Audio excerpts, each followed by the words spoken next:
Magandang araw po sa inyong lahat. Bianca de Vera, my new pet. Dustin Yu, dream come true ngayon. Alamin po natin lahat yan dito sa ating video. Napakaganda nga pong balita at nagbukas na naman po ang bahay ni Kuya.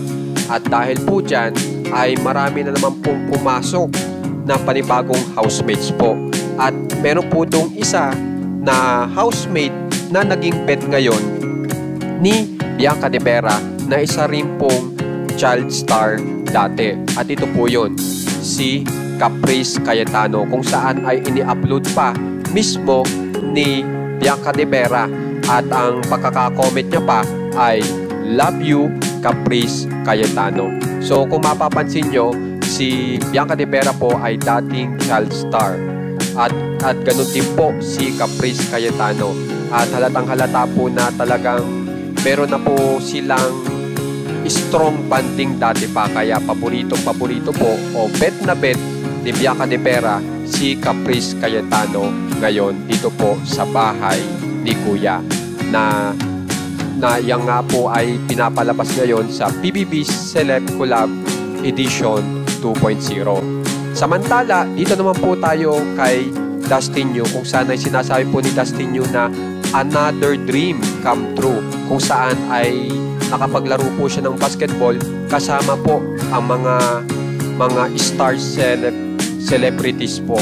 At ito nga po yung ini-upload niya, kung saan ay pinipicturan siya habang nagpa-practice. Panoorin po natin.